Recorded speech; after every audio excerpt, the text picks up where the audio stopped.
Welcome to today's colloquium. It's the third real one in 3D life that we have here.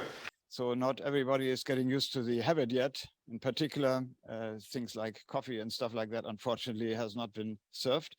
I hope everything will be back to normal in the future. Let me introduce our speaker today, Alex Shekhoshihin from Imperial College. Did his from Oxford University. Did his PhD at Princeton University in 2001 with Russell Koolsrud in plasma physics. And so after that, he had two postdocs, one at UCLA with Steve Cowley, and Steve Cowley himself moved to Imperial College, and he got another postdoc at Imperial College after that. Then he became a lecturer at the University of Cambridge and another lecturership after that at Imperial College in 2008 and 2006. And then in 2014 at the University of Oxford, where he is full professor since then, that time, and since 2019. He has received several important medals. Just to name a few, the Cecilia Payne-Gaposchnikoff Medal 2019, and also the John Dawson Award from the International Astrophysical Society. Even the Simon Investigator Award will be named in future. So he has been doing a number of different important research fields. In particular, he has been working on weakly collisional plasmas, the physics of small-scale dynamo action that is relevant in many astrophysical settings, and in particular, reconnection.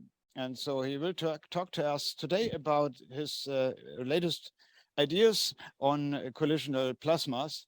And so in search of universality towards a statistical mechanics of collisional plasmas. Is that? Collisionless. So just to correct the record, I didn't actually have a faculty position at Cambridge. I was a mere junior research fellow.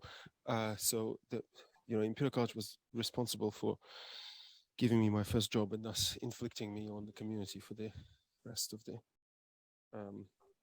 my life, I guess. Right. Well, thanks very much, Axel, for this invitation.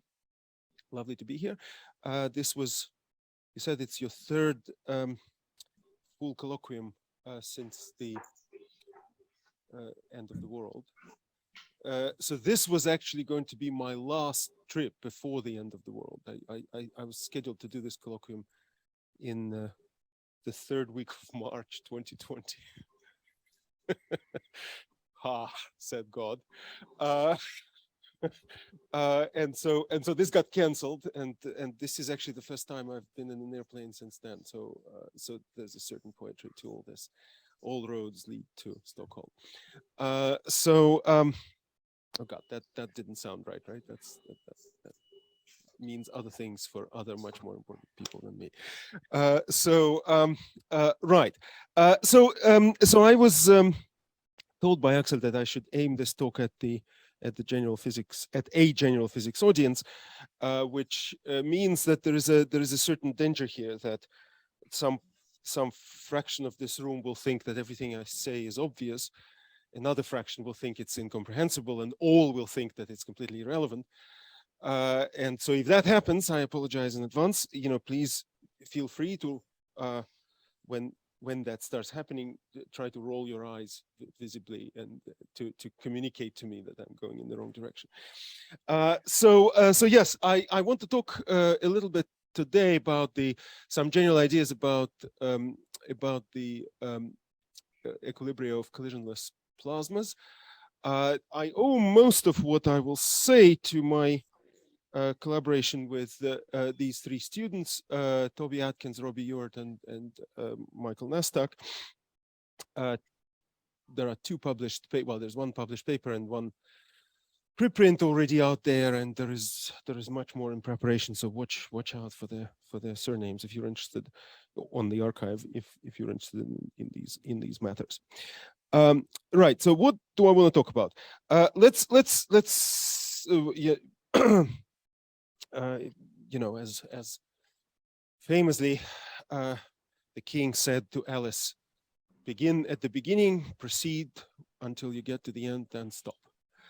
And the stopping will not happen at the end, but I will start at the beginning. So what is a collisionless plasma?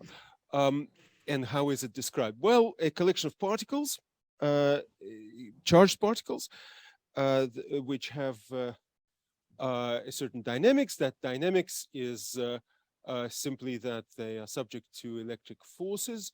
So for simplicity, I will completely ignore magnetic fields. So the force on the particle will just be charge divided by mass times electric field. And such particles are described by essentially the Liouville theorem, which is what's written here. It's we in plasma physics we call it, well, maybe not just in plasma physics, we call it kinetic equations. So you write this up for a single particle. This F is the distribution function of a single particle, probability density for a particle to be at position R with velocity V. So you write all this, which is kind of obvious.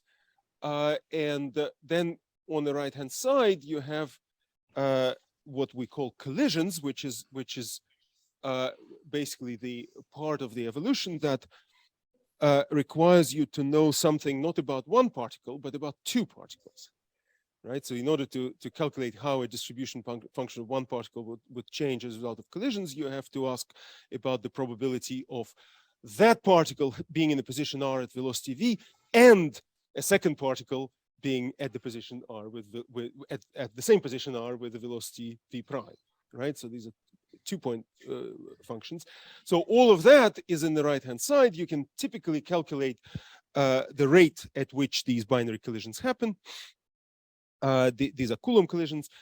And once you do that, you can then ask what happens on timescales that are much slower than the time between collisions. And in many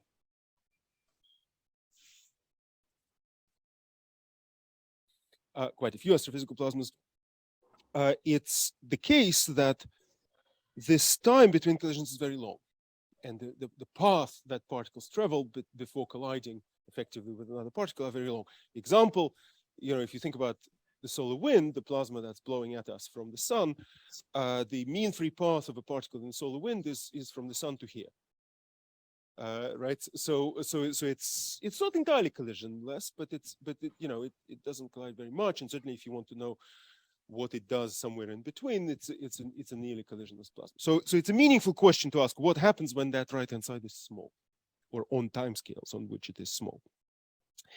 So now, so first of all, let me jump from this general formulation to what we usually start any plasma physics textbook with, and that's, so R dot is V dot is the electric force, electric field is minus gradient of the potential, and so this thing here with 0 on the right hand side, collisions neglect, is called the Vlasov equation in plasma physics, but of course in general physics it's called Liouville's theorem. And then you determine the potential from Poisson's law that connects your electric field to the charge density of the particles. And here, for simplicity, I'm assuming that ions don't do anything, and it's just electrons moving around. And so this is the charge density of the electrons. See the integral of the distribution function over velocities, that's just density of the electrons, that's their charge. So this is charge density and minus the average density. Right? And that's what gives you a spatially dependent part of the charge density, which then gives you Laplacian of phi, which you then solve for, and that gives you phi, and then you stick phi back into Vlasov equation, and you evolve this equation. Right? That's how the dynamics works. Right? That's called the Vlasov-Poisson system. Now, a key property of this equation, which will matter in what I will talk about, is that if I take any function of the distribution function, which I call here g of v, and I integrate it over phase space, the 6-dimensional phase space coordinate I call q, that's just x, y, z, vx, vy, vz. Right, so that's just so if I integrate all of if I integrate this and take the d by dt of it, I'll get 0. So there is an infinite number of conservation laws. that this equation has. Fancily, these are sometimes called Casimir invariants, but what this really describes is just the fact that phase volume is conserved. This is Liouville's theorem, right? So phase volume is conserved. This function g of f, if you fancy a particular function such as f log f, well, you're welcome to it, but there's nothing special about f log f yet at this stage. Okay. So now, so if you want to focus especially on the notion that phase volume is conserved, what you could do is you could specialize from g of f to the delta function of f of q minus some constant eta. This is basically just restricting your phase density f to a particular value, and you're looking at where in phase space this might be equal to a particular value. Well, the integral of that over phase space is a kind of content of the distribution corresponding to particular probability, corresponding to particles that have a particular probability to be somewhere, right? And so that function rho of eta which is sometimes called the water bag content of the distribution, is conserved for every eta, right? So it's a continuum of invariance in this system. So this is what we're dealing with now. The question is, how will this system evolve? If I don't have any electric fields, if phi is 0, no fluctuations, then any function f that's a function only of velocities is going to be an equilibrium, right? You could just see, right, that if there's no spatial gradient, there is no grad phi. You substitute any f that's not a function of time and not a function of space, and that's a solution, right? So anything you put in that system that depends only on velocity will just sit there. However, yes, it's an equilibrium, but nobody says it's a stable equilibrium, right? And in fact, most equilibria are unstable. And so if the equilibrium is unstable, what will happen is that electric fluctuations would appear and grow. They will then affect the evolution of f. F will evolve presumably towards stability, right? Maybe at that point, that's it. But you can ask the question, all right, fine, it's evolved to stability, but let's say the fluctuations are still hanging around there, right? So what happens to f? Let it be stable, but let it sit there in a sea of electric fluctuations with which it is in this symbiosis via this term. So if the fluctuations are still there, or you could imagine a different situation in which the issue is not the instability or stability of the distribution f, but fluctuations might be injected externally in one way or another.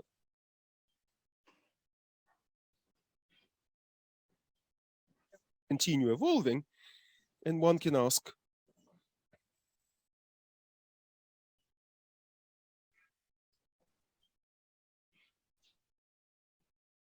that if you take this system seriously, it has to evolve in a highly constrained fashion where, while f is evolving, all these guys have to be conserved, right? So that's the shape of the problem, right?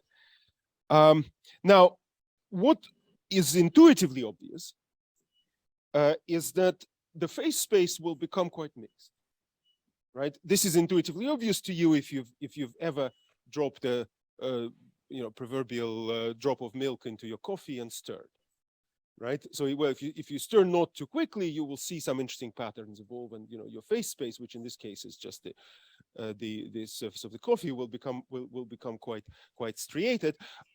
So what happens here is something fairly similar to that. So if you look at this equation, there are two interesting terms in it. One is this term v dot grad f. So think of this in one spatial and one velocity dimension, x and vx, right? So just two-dimensional phase space. So what is this v dot grad f? Well, that's essentially a linear shear in the vx space by a kind of a phase velocity field. And if you put a blob in there, which corresponds to, I don't know, let's say a level set of f, right? And apply this term, it'll become sheared.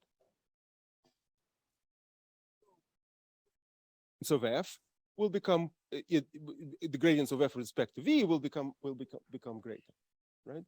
So there is a similar process happening here, right? So here I'm applying this function of space to a gradient with respect to v, so that will wrap around these filaments and produce further mixing. So intuitively, what's going to happen is that the distribution function will get mixed, phase mixing, we call it in plasma physics, actually maybe not just in plasma physics. The distribution function will become quite mixed in V and R. And when I say distribution function, I mean the perturbed distribution function. You can see that the part of the distribution function that's independent of R doesn't really do very much here, right? Because if it's independent of R, this term is 0. And if it's independent of R here, then the only R dependence is inside phi, so you can't phase mix very much.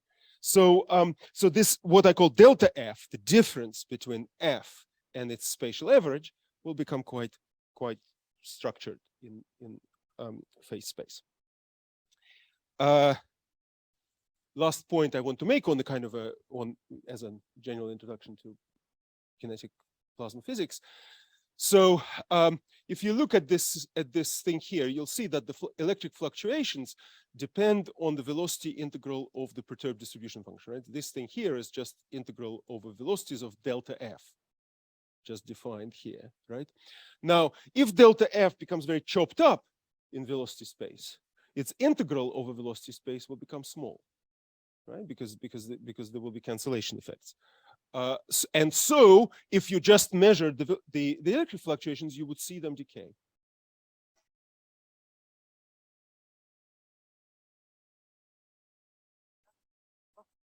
Please speaking, this is what in plasma physics called Landau damping.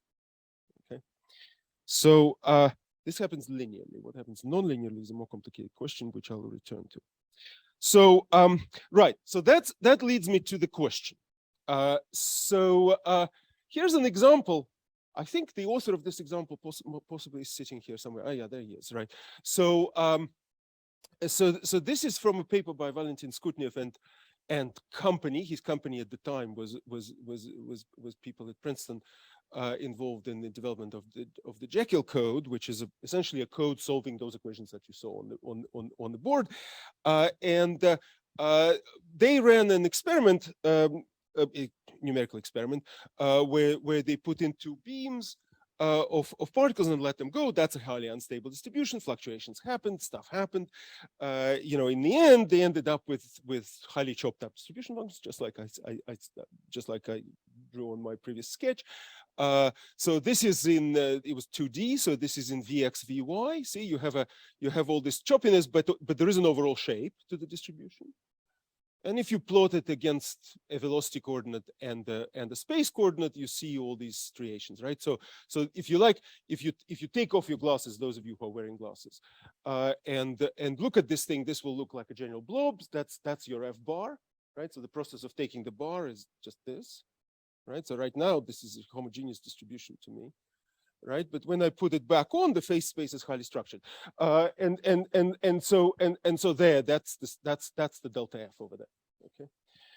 So well, when you have something like this, your natural question is what's this and what's that, right? So in to put it in more professional terms, this is some kind of equilibrium. Well, is there a universal collisionless equilibrium, or maybe classes of them? Probably classes of them, depending on something. And delta F, well, structured chaotic things are called, roughly speaking, turbulence in our business. This turbulence is in phase space, so it's exciting. It's in 6 dimensions. So what is the structure of that? That's an interesting question per se. It turns out actually that these two questions are intimately linked to each other, so which is very good for papers and for grants, because you can justify studying this because it's important for understanding this, and then you can justify studying this because it's important for understanding this. If you do it in separate papers and several grants, that counts as impact. Okay, so the trick is not to try to answer the questions in the same paper and the same grant proposal, because then it's completely useless. So which is and I'm currently not practicing what I'm preaching, because I'm going to talk about both in this colloquium. But oh dear, this is all being recorded, so my grant applications are now shot forever. Right. So since I have been asked to talk to a general physics audience, let's do this as a general physics audience should. You know, if we were a bunch of, I don't know, second-year undergraduates.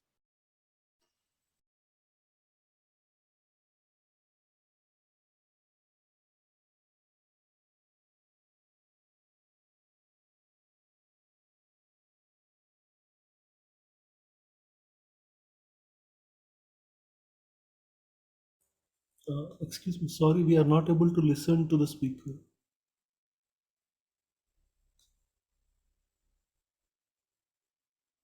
Excuse me, sorry, we are unable to listen to the speaker. Level that anybody ever reaches, right? It's down. It's actually downhill from there.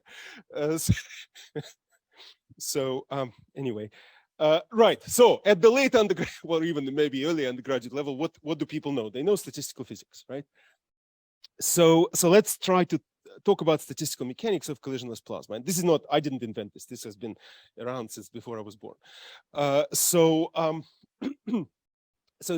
this argument that I'm about to show you goes back to Lyndon Bell, who were thinking about similar things, actually in a different context, in the context of stellar kinetics, right? So you can think of kinetic physics, kinetic theory, where the particles are stars, and the phi is not the electric potential, but the gravitational potential, right? And some things are different, but others are similar.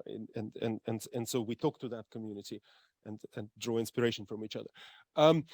So here's the idea.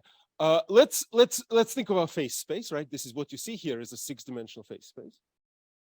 And we break it into microcells, like statistical physicists do, right? I call them delta gamma, little pieces of phase volume.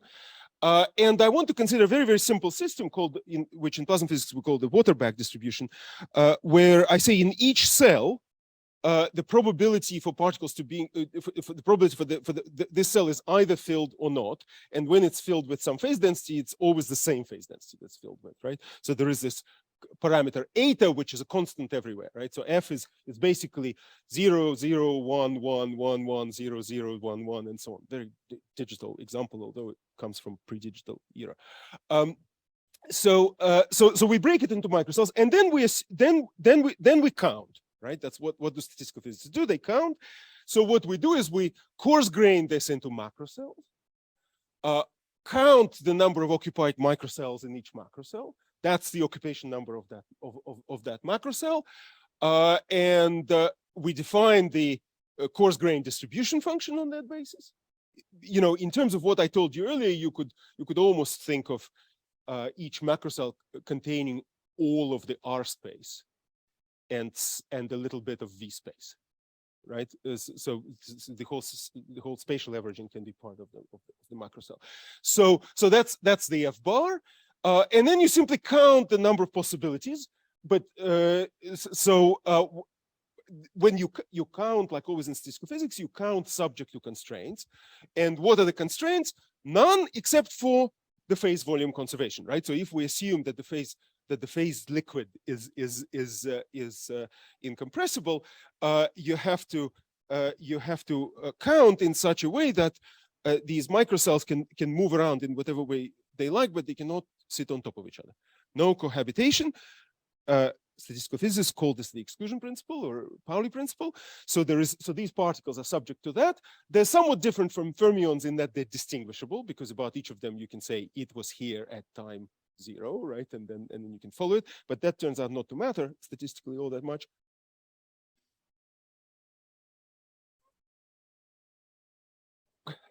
You use the Stirling formula and you end up with an entropy function. And then you say, if I assume perfect mixing, all I need to do is maximize that entropy. And so you maximize this entropy subject to a fixed number of particles and a fixed energy of the distribution. Remember, I said I was interested in distributions that were stable. So they're just shuffled around, but energy is not sucked out of them in this case. And you get, surprise, surprise, a Fermi-Dirac distribution with 2 parameters, beta and mu, beta inverse temperature, mu chemical potential, which are determined from the constraints. right? So that's now let's think about let's talk about the intuition behind, what kind of intuition can we have for these distributions. In particular, when one talks about Fermi and Dirac distribution, one has to talk about degenerate versus non-degenerate. When is it actually a Maxwellian? When is the flat top? Well, to use Valentin's experiment as an example, so if you took two beams of particles are just these are beams. You're looking at them, right? So this is distribution versus V. So if the beams are fat or hot, meaning large energy interval for each beam, and they're not too far from each other, that's more degenerate. Why is it more degenerate? Well, degeneracy of the distribution has to do with whether exclusion principle matters, right? So which means that if I start randomly putting particles somewhere, how likely am I to bump into another particle and thus having to enforce the inclusion principle, right? The exclusion principle. Sorry, I said inclusion, exclusion. So now, and that's going to be, so that depends on how much phase space is available. When I say availability of phase space is controlled by the energy scale, right? So essentially by the thermal speed or the total energy, if you like, right? Well, you could say total energy is K, and K is equal to mv thermal squared over 2, where and that's the definition of the thermal speed, right? So if your distribution is quite packed inside the space with available energies, then degeneracy will matter. If it's not, like in this case where the beams are cold, meaning thin, then it's less degenerate. So somewhat counterintuitively, hot beams have low and cold beams have high Fermi-Dirac temperature. You see, right, that they have large energy, but do not occupy very much phase space. So you can mix them quite easily. I reckon this room is somewhere in between. Right? If you throw a random person into the room, but there's a fair probability they will end up in an empty sit, but it's not one, that probability, which reassuring for me. Right. So as a result, when you apply this procedure to a distribution like this, you end up with something that looks more like a flat top, and when you apply it to here, you end up with something that looks like a Maxwellian. This was actually quite close to what I think Valentin saw, although from my understanding is that their interpretation of it had nothing to do with Fermi-Dirac. Right. So this can be, you could say, this is all great, but that's maybe not very satisfying, because this Waterback approximation, right? So I've assumed that my exact distribution function is either a single constant or 0 everywhere. That doesn't describe anything except very artificially set up systems like the beams that I showed you. It turns out actually that you can generalize all this quite nicely to what you might call the multi-Waterback model. You see why this is called Waterbacks, right?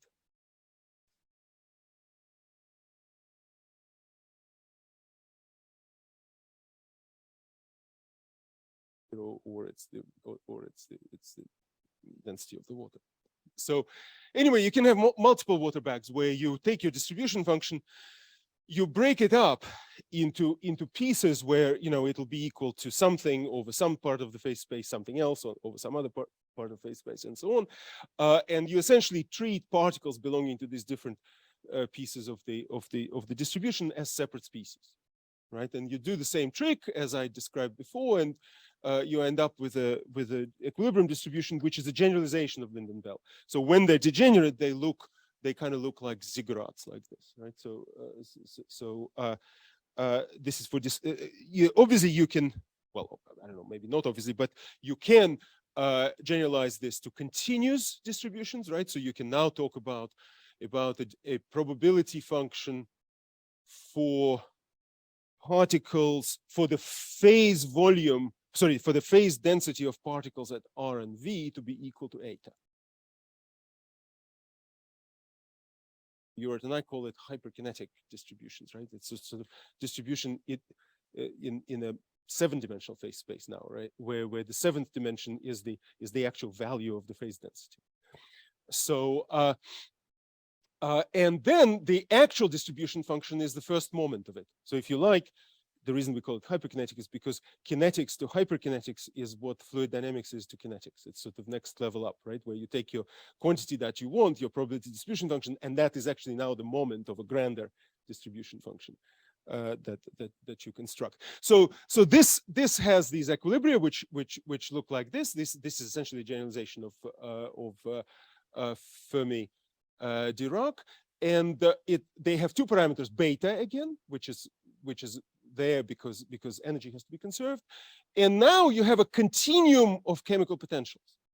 So for each value of phase density, you have a different mu of eta, and the conservation and the mu of eta is determined from the conservation of that quantity which I introduced earlier, called the water bag content. So that's if I take this P and integrate it over all phase space, that's basically the amount of phase volume where the phase density is equal to eta, right? And that has to be conserved under collisionless evolution.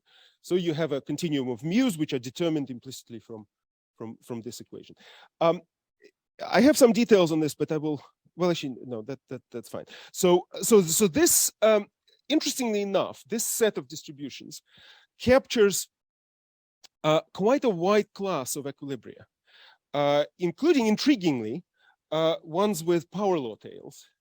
Interestingly enough, which is, as physicists get very excited about power law tails, because such distributions, when they're observed, for example, for electrons in the solar wind or for cosmic rays, that is usually referred to as non-thermal particle acceleration.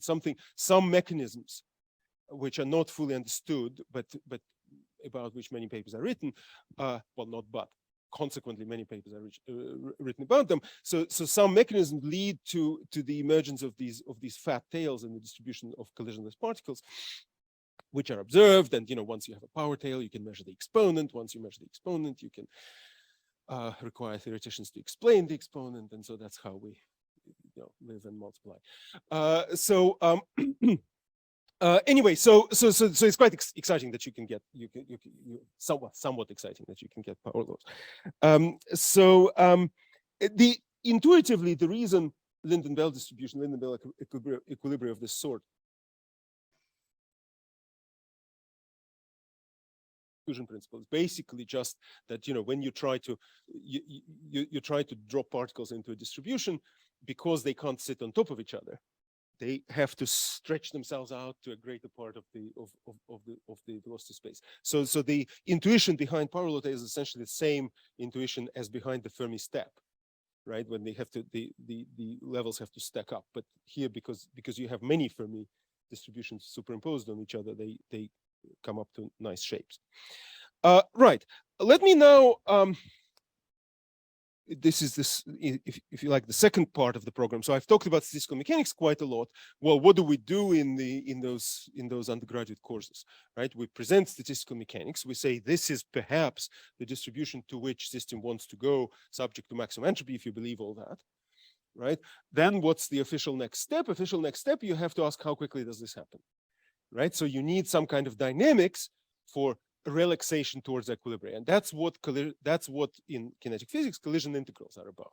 What do I mean by collision integrals? I mean that you want some kind of mean field theory that will say d by dt of the equilibrium distribution is equal to some function L of that same equilibrium distribution, right? And if there is some, well, not if, the time constant in front of that is the rate at which this happens. Now, if you can derive such collision integrals, then you ask, what are their fixed points? That's the equilibria. Are these fixed points unique? Typically, you prove that they're unique by constructing an H theorem where you find some function which you call entropy, for which you prove that the collision integral will always increase it, and then the collision integral would be zero at the moment when the entropy maximum is reached, right? So that's if you like, this is what I guess Boltzmann and Maxwell did to Gibbs, right? So the question is, can we do to Lyndon-Bell what Boltzmann and Maxwell did to Gibbs? the kinetic equation, the Vlasov equation. And then I'll give you a very short derivation in Sketch. So what you do is you take this equation, you average it over space. When you average it over space, all the places where delta F comes in with a single power disappear, and the only thing that remains is the nonlinear term where grad phi multiplies delta F. So think about writing F equals to F bar plus delta F and then average, right? So you'll find that d by dt of F bar is equal to d by dv. This is this d by dv, dotted with this correlation function of electric field with delta F. But this is written in K space, and then if I put in the Poisson's law, which I can solve in K space quite easily, right? So this is K squared phi equals to the density. So if I put this in, this gives me d by dv of all this of this sum over k's times this correlation function of delta F of v times delta F of v prime. Right. So, and this is the reason I wanted to show you this. This is all very trivial, but it demonstrates an important point, which is that if you want to know how the mean field evolves, you need to know the correlation function of the fluctuations. I don't suppose it's a surprise to anybody here in this room, but anyway, that's how this manifests itself in this theory. So, in order to have a theory of this, we have to have a theory of this, and this is the phase space turbulence, and this is the equilibrium. Okay, so this is very similar to, for example, hydrodynamics, right? I mean, if I want to know how some mean flow evolves, I need to know what the turbulent viscosity is. And to calculate the turbulent viscosity, I need to know what the turbulence does, and that's the correlation function of the velocity field. Right. So now let me make a step which is intuitive, I think, to the majority of physicists. Is this? So I said earlier, perfect mixing in phase space, right? Well, what would it mean to have perfect mixing in phase space? What would it mean for this correlation function? Well, it would mean that, any two positions in phase space are uncorrelated from each other. Delta F R prime V prime is equal to whatever is delta F squared at a single point is, times delta function of R minus R prime times delta function of V minus V prime. And dimensionally, you have to stick in a constant, which I call delta gamma, which has dimensions of a phase space volume, right? Which is kind of encoding the width of these delta functions, right? So we call it the microgranulation ansatz. You have to find fancy names for things. Microgranulation ansatz there. The reason for the ansatz is because this is actually the collisionless analog of what we know and love as Boltzmann's Stoßzahl ansatz, right? So, a kind of a collisionless version of the hypothesis of molecular chaos, right?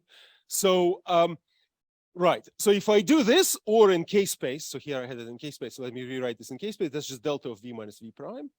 Delta of R minus R prime means there's no dependence on K anywhere. So if I do this, and if I stick this red function into this here, what I will get is 0. Because why do I get 0? Well, because delta function is symmetric with respect to V and V prime.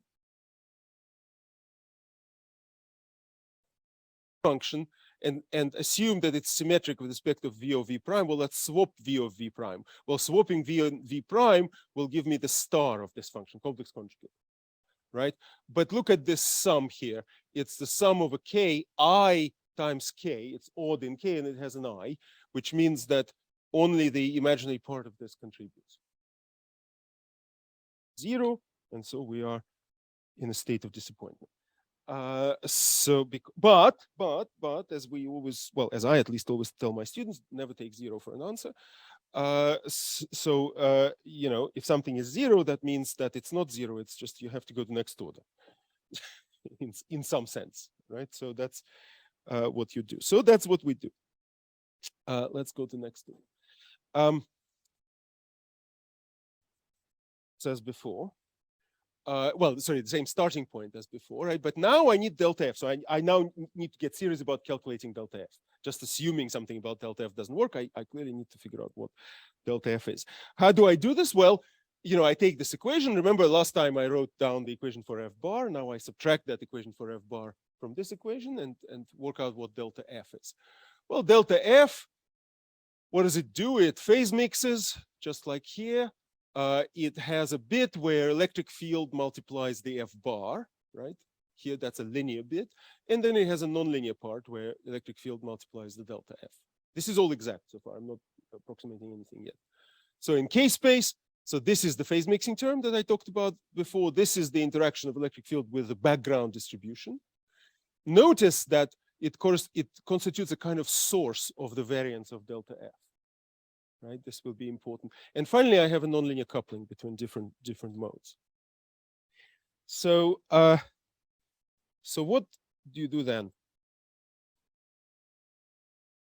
It's hard to do nonlinear physics, right? So, so what do? We always do perturbation theory, usually illegally. So what do? You take your delta F, you take some initial distribution, you use the linear term to forward it. Corresponding to this bit, right? That evolves this source. I'm not writing it down, but it's, can you imagine that perturbation theory, blah blah blah, right? And you neglect nonlinearity, right? So and you try to see what happens. Then you get yourself an expression for delta F. So you solve for delta F. You solve for delta F in terms of F bar and the initial distribution G.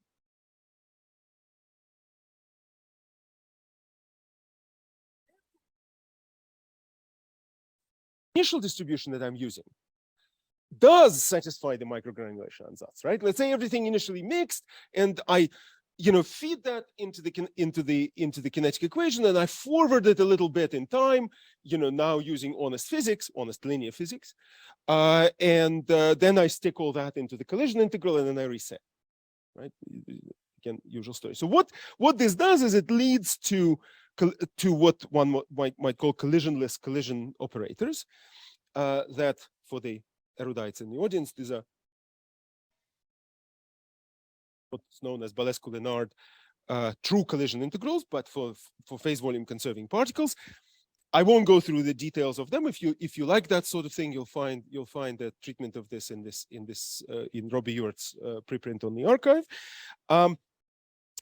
The takeaway is this: first of all, the effective collision rate, that these effective relaxation rate in such equilibria will be proportional to that coefficient in the microgranulation ansatz, which describe the correlation volume, right? So the way to think about this intuitively is that in the case of real particle collisions, we think of particles moving around and colliding with each other. Now we think about collections of particles, right? Or pieces of phase volume, correlated pieces of phase volume moving around and colliding with each other and being thoroughly mixed. So that's a great relaxation rate will have to turn out to be larger than the collision rate. And secondly, and that's very nice and satisfying mathematically, once you derive these collision integrals, you can prove that the fixed points are the Lynden-Bell equilibria that I have derived, that there is an H theorem and all that, right? And all of this is worked out here. So if you want to ask me about this later, I have some backup slides which I won't show you yet. But let me now move on to the last bit of this disquisition. Why is it? So remember, I said what we're going to do is we're going to feed into the problem the initial conditions that are fully mixed, and then just use the phase mixing theory, linear theory, to forward them, right, and to pick up the non-zero part of the collision integral. Why is this reasonable? Is it reasonable? Well, so this is the same kind of operation as Maxwell did with Stoss-Thal-Ansatz, right? So what Maxwell did was, I mean, if you remember what was happening, he had to assume that once the two particles collide, when they come out of that collision, they're of course correlated, but they're coming when they're coming into the collision, they're uncorrelated, and that means that but when they're colliding, the last time those two particles collided was a long time ago. Right, and all kinds of stuff happened in between, and they became decorrelated. right? Now, so here, so that's the Stoßtal-Ansatz, right? So here, what is this stuff that happened in between? Well, the stuff that happened in between was the stuff we neglected. That was the nonlinearity, right? This is where chaos comes from in nonlinear systems, from nonlinearity.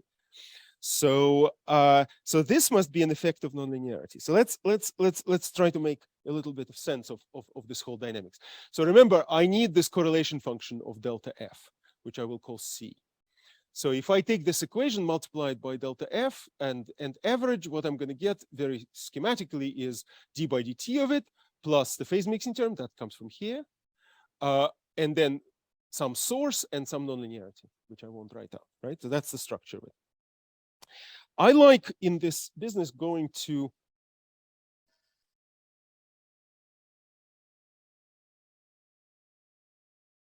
transform in v minus v prime. And that wave number is going to be called S. Okay, so it'll be a spectrum in phase space. So K to S to V is what K is to R.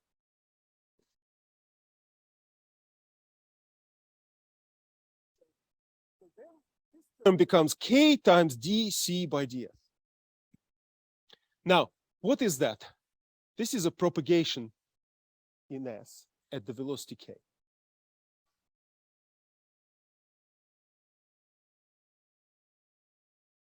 In one dimension, right? This is K, this is S.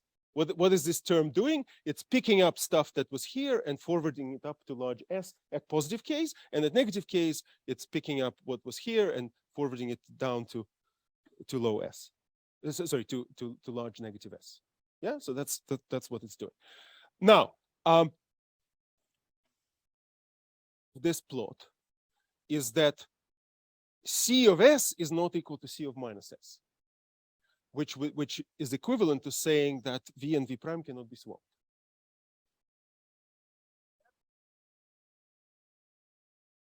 It comes from this phase mixing, right? The fact that the collision integrals are not zero kind of comes from that.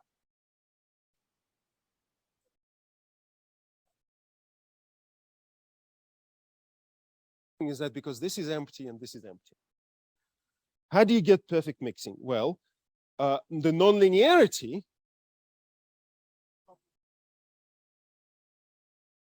turns out, I'm doing this as a cartoon. You can do this somewhat more mathematically. So it turns out that at some point, you have this phase mixing process, but at some point the nonlinear timescale will take over from the linear timescale, and you will start coupling wave numbers across like that, like these blue lines show. And then if you manage to couple positive K into negative K, that reverses the direction of phase mixing. Back, there's phase unmixing, if you like, or anti-phase mixing, if you like. And so now you have this circulation, right? So what the nonlinearity will do to your problem is that rather than phase mixing everything up to large S, meaning to large values of velocity derivatives, right? You will actually also, this is creation of small scale structures from large scale structures. But nonlinearity will also make some large scale structures out of small scale structures. They'll merge or something like that, right? So there's a nice solvable model of this in Toby Atkins's paper here, 2018. You can look it up, but this is basically the idea. Now, so superficially, you might say, okay, suppression of phase mixing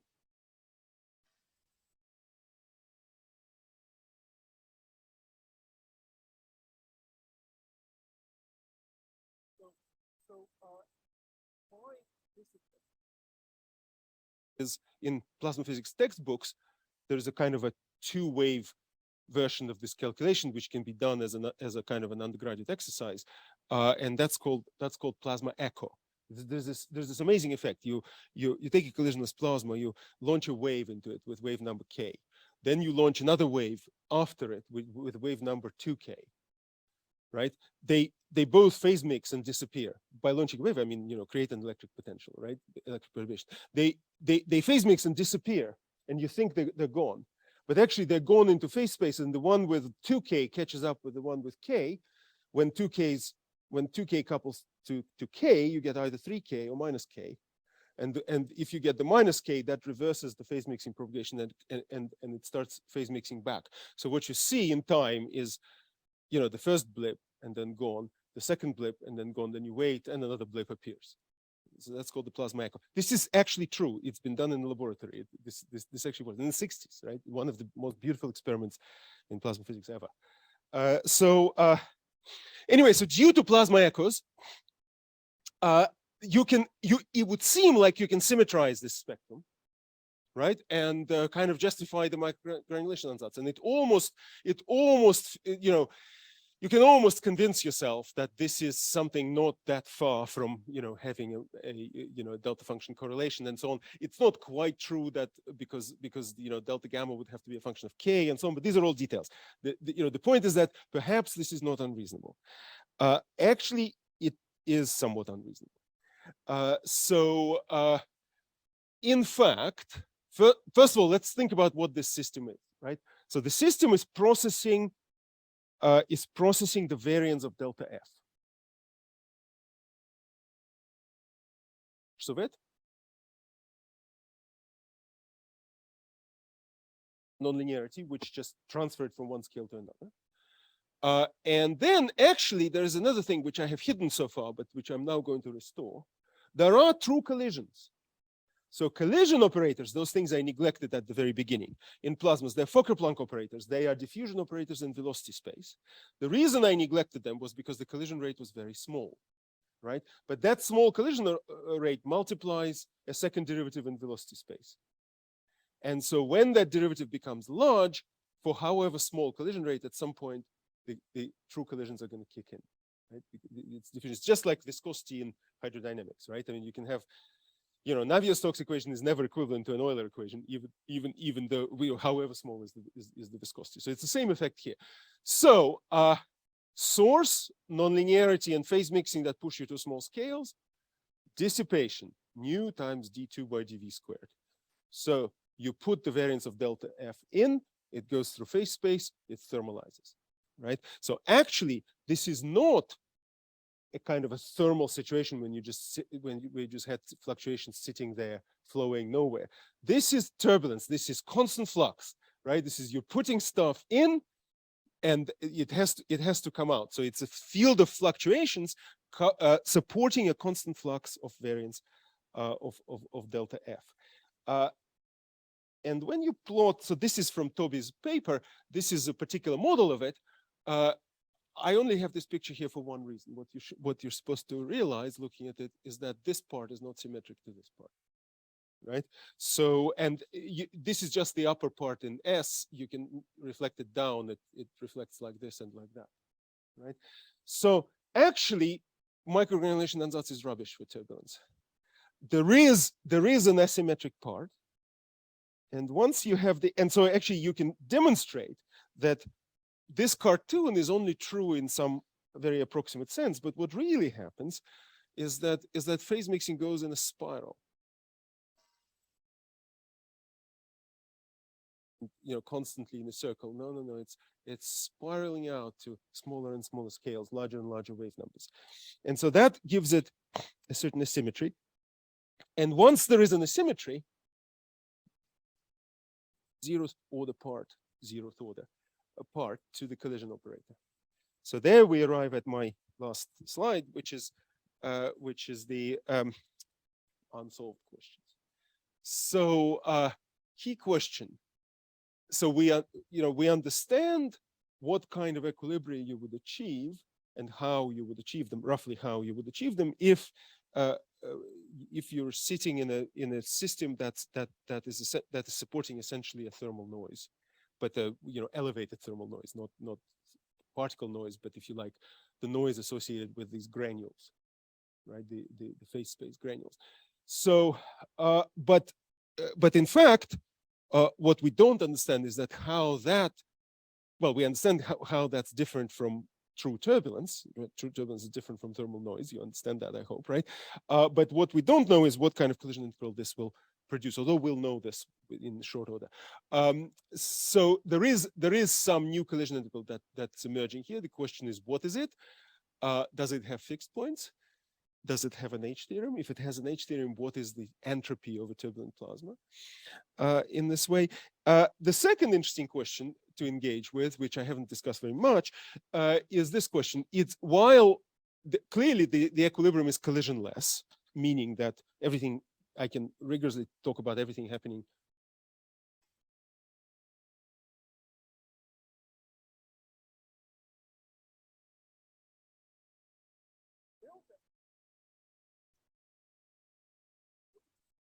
velocity space, and it does it via a turbulent cascade.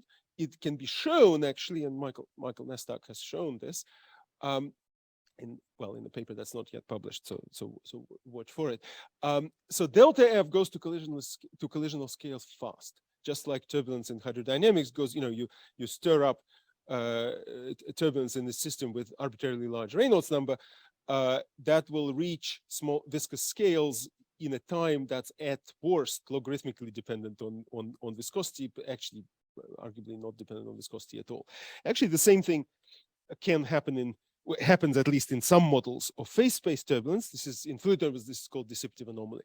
The question is this always true? And what does this imply for all these Casimir invariants? How much of all these exclusionary constraints on the plasma, how much of that is broken? Right. So is plasma an exclusive place or an inclusive place? Right. So that's an interesting question. And finally, another question which I will just leave, you can ask me about it, is how does all this apply to magnetized plasmas where other more complicated and interesting things happen? But I think I probably should finish so that there's at least some time for questions. Thanks.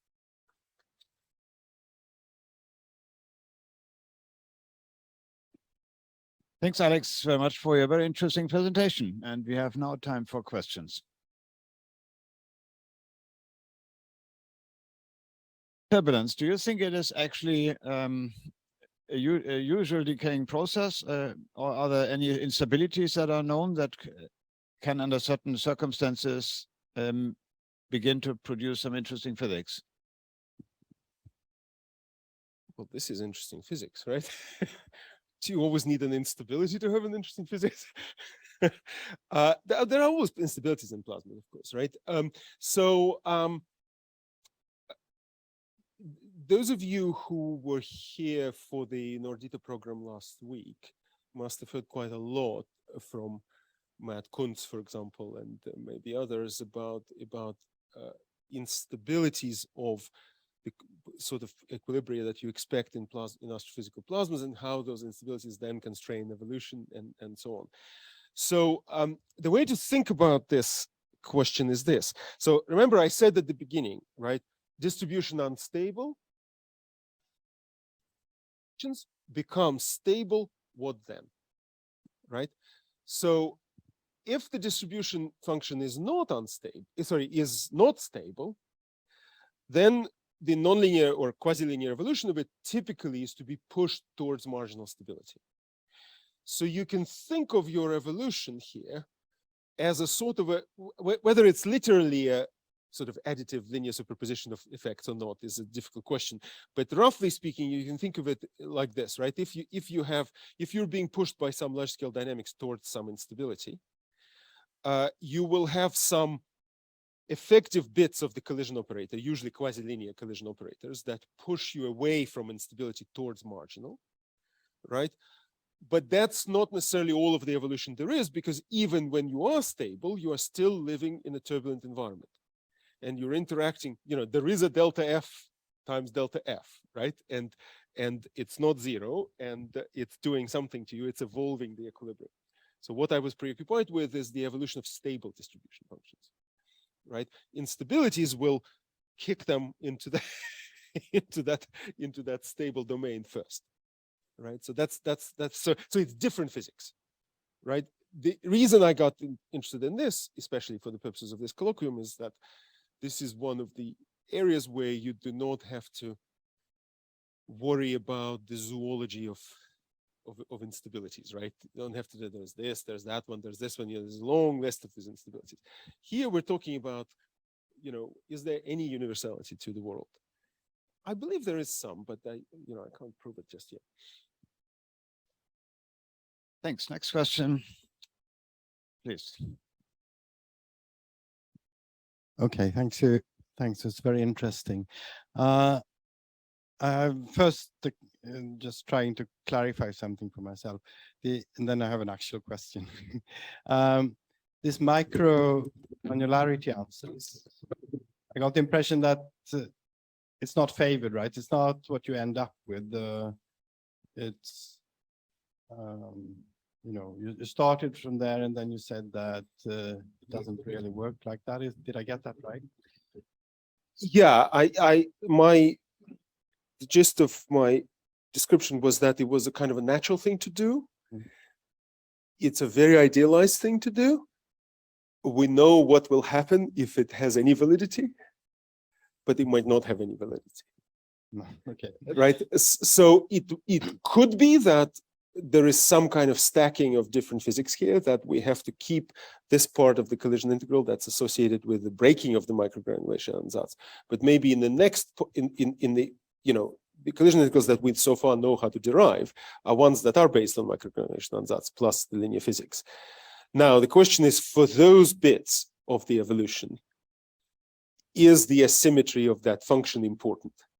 It doesn't actually mathematically look like it is very much, right? So it could be that there are distinct pieces of physics. There's a kind of quasi-equilibrium style physics, where the sort of the thermal component, if you like, of your turbulence, or the aspects of your turbulence that basically make it look like noise, do push you towards such things as Lyndon-Bell. And then on top of it, there's some evolution associated with the fact that it's processing constant flux, and actually there are some interesting new effects there. So it might be, there are actually some indications that if you use just the turbulent collision integral, I mean, we haven't properly written it down, but we have an idea of what it'll look like. There is a suspicion that it doesn't actually have fixed points. And so what it'll do, it'll produce certain shapes that want to evolve, and that eventually have to be resolved by the Lyndon-Bell part. I see. Right? So it could be that the majority of what I told you about in this talk is not wrong. It could. Okay. So you sort of suggested it was wrong, but now you tell us it could. I'm suggesting it's not the whole story. Yeah. Yeah. So and that one has to be enormously motivated by the fact that it's probably wrong. So in any case, then that's the actual question. It was good to ask this one. No, thanks. When you have that ansatz or whatever, you have some sort of measure of the turbulence or whatever. Yeah. You mean the correlation volume? Well, how fast it relaxes, right? Yeah. Yes. Can you say where that comes from? Or it's just the phenomenological thing you impose on distribution? You are picking at the tenderest part of that theory. So yes, nobody knows how to calculate this properly. So it's a kludge, obviously, right? It's if you think of the evolution of your phase space as a collection of clumps, the question would be, how large are these clumps? Is this even constant in time? Or probably they could not be, right? They could be shrinking with time, for example. So actually, in this rather naive part of the discussion here, where I didn't spring it on you yet, that there is an asymmetry here, and that there is a constant flux, right? If you actually take this picture seriously for a moment and say, right, what kind of, what's delta gamma in this context? Well, delta gamma then is basically determined by this line. It's determined, it's a velocity scale. So its velocity scale is such that the linear phase mixing becomes slower than the nonlinear coupling there. So that's what's setting the dominant scale in phase space of these structures. And that's different from what would have happened if we had just had regular collisions. right? If it had been just regular collisions, then this delta gamma would pretty much shrink to microphysics, right? But here, this is collective effects. This is, roughly speaking, it'll turn out that the velocity scale, I mean, you can, well, I haven't written down the nonlinear term for you here, but it will have to do with the, so the relationship between velocity scale and the spatial scale will have to do with the amplitude of the noise, because it's the noise that decides the nonlinear scale that competes with the phase mixing scale. So there might be a scheme for calculating this delta gamma, I guess, and it would be a collisionless scheme. And what that would imply is that the relaxation rate is much larger than the relaxation rate due to binary collisions, right?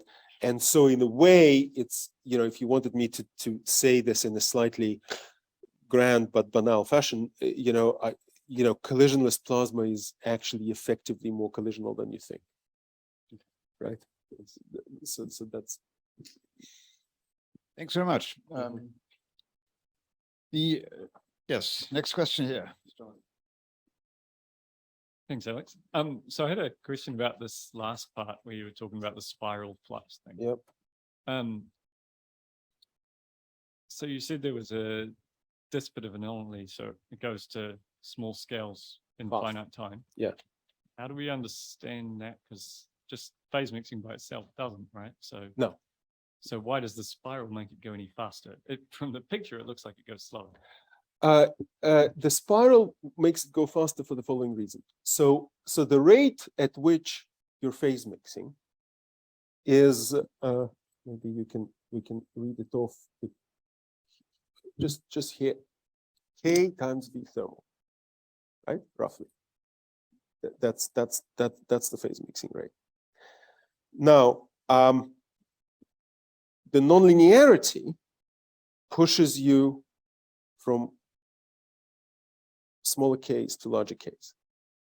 So what happens is that you're being phase mixed up at the velocity K.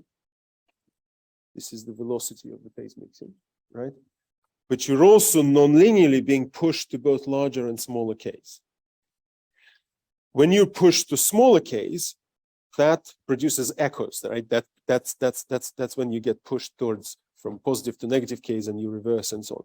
But when you push to larger Ks, that actually accelerates your phase mixing.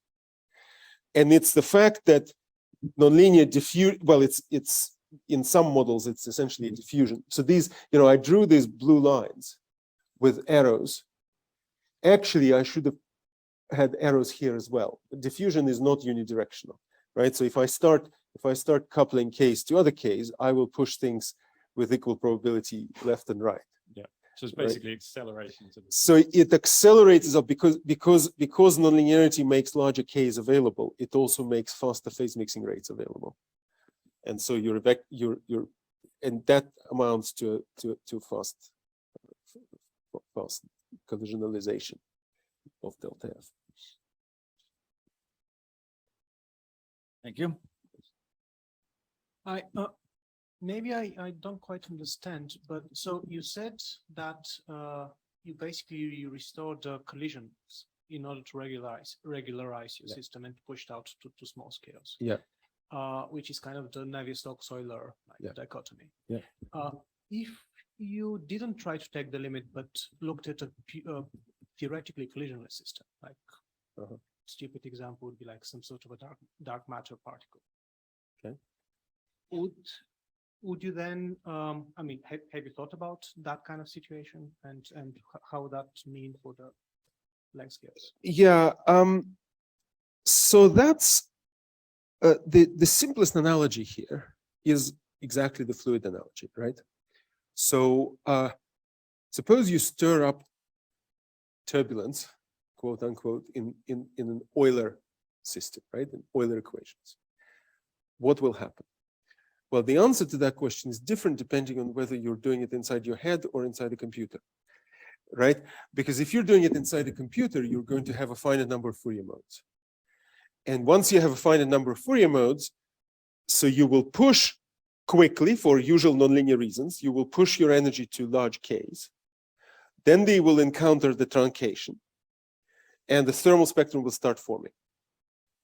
Right? It's actually quite a fascinating process. I don't know if you've ever seen this. This is when you simulate this, it looks like this. You have a K space like this, right? And you have truncation in K space. So you stir up turbulence. It actually first looks actually just like turbulence, as if it had viscosity. And then it reaches here and it starts building up here, right? So what starts happening is this. And here a thermal spectrum starts building up. And then actually this thermal spectrum kind of acts as viscosity on this point. So actually you have a shrinking range of something that looks like Navier-Stokes turbulence. But there is no natural, there's no viscosity coefficient. So the system, the final saturated state is just this, which is the thermal spectrum. Right? But all of this depends on being able to reach the truncation scale. Right? So if there is a truncation scale, then you'll get something like this. I suspect that we haven't done this exercise, but I suspect if you do this, you actually probably would produce microgranulation ansatz, so something like that, right? Because you would hit this truncation and it'll all build up and it'll all look right. But that's of course very artificial because the world doesn't have truncation. So now if you do this in your head, where the number of Ks is infinite, or the number of S's, well, it's going to be constant flux into nothingness, right? Planck scale, I guess. If you're thinking of dark matter, I guess maybe you do have a truncation. Maybe it's Planck scale or something like that, right? So I mean, if you're really serious about there not being viscosity, so there you go. Maybe one could, fantasize in that direction. I should say incidentally that these kinds of collision integrals, there is work where people try to derive, where people come up with, models of dark matter and try to calculate collisionless collision integrals for dark matter and so on. So it's a little industry exists in that. Yeah. So following up on that, I mean, it's actually quite interesting. So there is still an open question of whether you get a finite time singularity or not in Euler equation, or in Navier-Stokes equation. So I guess in the collisionless, if you really treat mathematically your collisionless model as of a collisionless by degree, I mean, I guess we don't know what would happen. I mean, there could be a finite time singularity. It's even worse than that. I don't think mathematicians actually have a solid uniqueness result even for plasma kinetic equation with collisions. So, well, just like fluid dynamicists do not have, the clay million is still available. I mean, shrinking fast given the world economic trends. And I don't think they updated with inflation. So it's a mere $1 million. So where I come from, that's not even a deposit on a 1-bedroom flat. But anyway, if you're in it for the glory rather than for material gain, right? There's even in Navier-Stokes equation, you still have to prove that. So in kinetic equations, there is a lively community of mathematicians centered, I think, on France. Historically, and of course, Cédric Villani got the Fields Medal for some work to do with regularity of Landau damping and so on. So there is a community that studies this exact question. Regularity of kinetic equations. Do you have solutions and so on? Echoes, all that stuff, right? They're all over it. Like I'm afraid, like always, or at least often with these things, mathematicians' preoccupations tend to be quite different from ours, in the sense that obviously when Villani got his Fields Medal, everybody was very excited. Everybody wanted to know what was going on there and so on. And it's interesting to read that stuff, but it doesn't seem like you learn the answers to any of the questions we ask. But maybe our questions are stupid and their questions are interesting. That's So, but you're right. There could be finite time singularities. Yeah, thanks. My question is, how much does your result depend on the form of the interaction? So for example, here it's electrostatic, and at the end you also consider the magnetic, but what about other potentials, or like how much of there are obviously many answers to this, as many as there are different interactions, right? So my favorite answer to that question is what happens in magnetized systems. So in magnetized systems, very roughly, if you wanted to know what delta F does in the presence of a strong magnetic field. So in the presence of a strong magnetic field, parallel dynamics is different from perpendicular dynamics, right? Because perpendicularly particles are doing this, charged particles, and in parallel direction, they just stream along the field lines. So what delta F does is, there's your phase mixing term. It's only in the parallel direction. In the perpendicular direction, phase mixing is suppressed by Larmor rotation of the particles. This is interaction of the electric field with the background distribution. And the nonlinearity looks like this. It looks like a fluid-like velocity dot grad perpendicular to the magnetic field of delta F. So it's literally advection of the distribution function by a flow, and the flow is the E cross B flow of particles. You probably know from back in your advanced mathematical kindergarten. Do they have them in Sweden? Motion of charged particles in Lorentz forces, right? So what do? They gyrate like this, but if you put a magnetic field and an electric field, there will be a drift in the E cross B direction, which is actually the velocity such that under Lorentz transformation, the particle moving at that velocity does not see the magnetic field, right? Does not see the electric field, right? And so it's not subject to forces, right, in its own frame. So all charged particles in the magnetic field want to kind of lowest approximation move at that velocity, and it doesn't matter what the charge is. It's always E cross B because it's just a frame transformation. So this is the E cross B velocity, and of course E is minus grad phi, and Laplacian of phi is the integral of the distribution function, so it's all nonlinear, right? And so, but the nature of the nonlinearity is a bit different from the one that I showed you, right? Because there's no d by dv in the nonlinearity, right? It's just straightforward perpendicular mixing, and that appears actually to strengthen the echo effect quite significantly. So Romain Meyron did some simulations of essentially this equation and found that the flow in phase space, this is essentially S and this is K. The flow of phase space is mostly from large spatial scales to small spatial scales, and there's virtually no phase mixing in the velocities. So things are harder to understand there because there are more dimensions, right? There's perpendicular to the field, there's parallel to the field, there's etc. So it's a messier system, less well studied than what I have shown you. So it matters, but all of these effects that I have described are in there.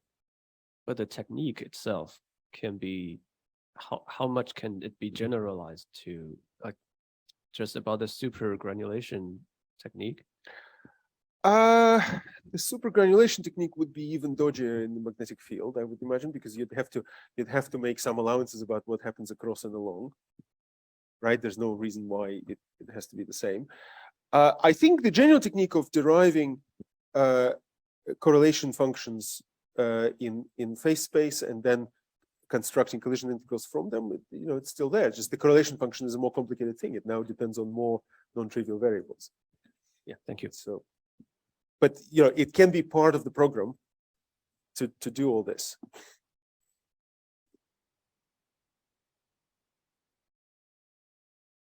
Thanks very much. A question here by Valentin, please. It's probably a very silly question, but Mhm. the analogy between hydrodynamic turbulence and here, are there no dimensionless numbers in a collisional plasma? This is kind of confusing. Because like in a fluid turbulence, you're given a velocity and a length scale, and you're given viscosity, so you know your microscopic length scale is going to be some power of Reynolds number or some function of Reynolds number. Here, you're given, I guess, some initial velocity fluctuation, length fluctuation, but technically you don't have another time scale with which to Well, work you with have besides the really long. well, time so scale. just like in hydrodynamic terms, you say, Reynolds number is the number, right? That's it. That's all you have. Well, so here you have a ratio of whichever time scale you like, either velocity fluctuation divided by length, or if you like, V thermal divided by length, right? Ratio of that to true collision frequency, right? So you can calculate Coulomb collision frequency. That's the analog of viscosity. The ratio of any of either of these two time scales to that is the analog of the Reynolds number. So yes, you can calculate. So if you look at this here, right, you can balance this term with this term, or balance this term with this term, and find out where collisions kick in, and that's going to be the kinetic equivalent of Kolmogorov scale, right? So that's there. So the entire problem, just that's the only dimensionless number.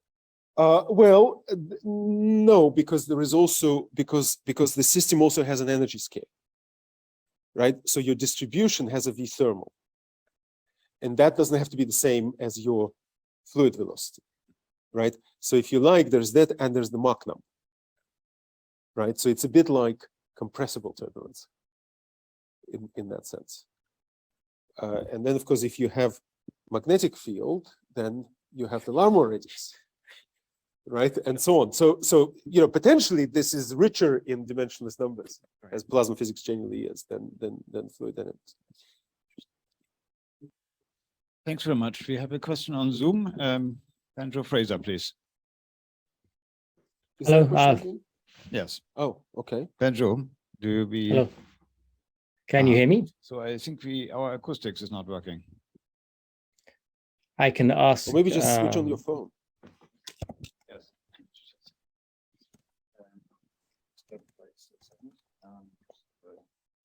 Switch off because wait a second.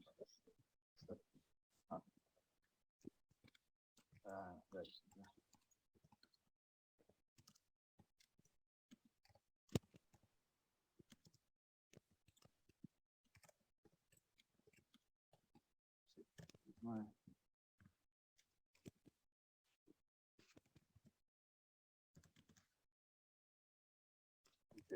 So let's try this.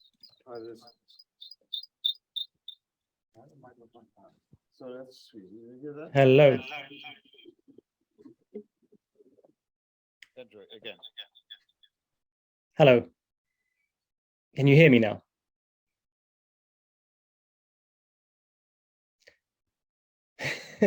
I'm not sure. I'm saying things I'm not sure I can hear you, but I'll say my question anyway. I'm wondering if anything more is known about the system in 1+1 dimension. I know this is almost like a toy model, but I imagine that it might be a simpler system to study. And also I was wondering about this Schrödinger-Poisson equation, which models a scalar field like dark matter, where there's a pressure term that comes in at very high gradients, and whether you thought about this. Thank you. Thanks for this. So, oh, you want to switch off the phone, yes. Otherwise there's echo. Right. On the subject of one-dimensional model, so the where we've got to on the one-dimensional front is in this paper, Toby Atkins. If you search for Atkins and Shekachyhin, this is in Journal of Plasma Physics in 2018, and there's another paper that's a kind of a further, more perfect, more complete version of this by Michael Nasdaq and others, which is soon to appear on the archive. So what we've done, and that's the only kind of semi-quantitative model that we've done, is the following. So first of all, we've taken 1 + 1 dimensions, just like you say. We've also made a further outrageous step where what we did is in this equation, or if you like, this equation for delta F, we have taken this potential, electric potential, and rather than calculating it via Poisson's law, we just assumed that it's given, right? And we've assumed, you've guessed it, that it's given by, a Gaussian white noise. So the simplest, this is in our business, we call it the Kreichman-Kazantsev model. So essentially, we consider the problem that you could call kinetic passive scalar, right? Just the passive field of phase density moved by externally imposed fluctuations in phase space. So if you this physically, you can think. I mean, if you want a reason why this can ever happen anywhere, right? So in plasma physics, you could think of some plasma that has some kind of life, that has fluctuations in it, and so on, and then you add to this plasma a low density spectator species, right? So you add, for example, you had plasma made of hydrogen ions and electrons, and you add in some alpha particles, right? Or just some ions of some other species. And let's say that density is so small that they're not affecting Poisson's law. And so they don't have a say in what the electric fluctuations are going to be, right? So this is just a distribution function advected by externally imposed electric fields. So that makes it a solvable problem. And you can work everything out. So that spectrum that I showed you, this one here, right? This is not even a numerical simulation. This is an exact solution, right? You can derive everything in this model. It's very cute and very interesting to play with this model. So Schrödinger-Poisson, I don't know, frankly. I haven't thought about that. But people who do kinetic and theory and fluid dynamics, there is a mapping from fluid dynamics onto Schrödinger, right? So I suppose thinking about this would involve rewriting that model in those terms, and then sort of staring at it in an enlightened fashion. So you guys are welcome to try to do this, or maybe we could do it tonight at dinner. There's of course this quantum pressure term in that case, so that makes it a bit different. Oh well, so But if Benjo wants to discuss this further, he would be. Alex is still around even tomorrow. Benjo can then make a Zoom appointment with Alex if you want. Please, Benjo, think about that. But of course, to make a Zoom appointment, I don't even need to be around. You are around, right? And then you can. So great. Thank you very much for your very interesting presentation today.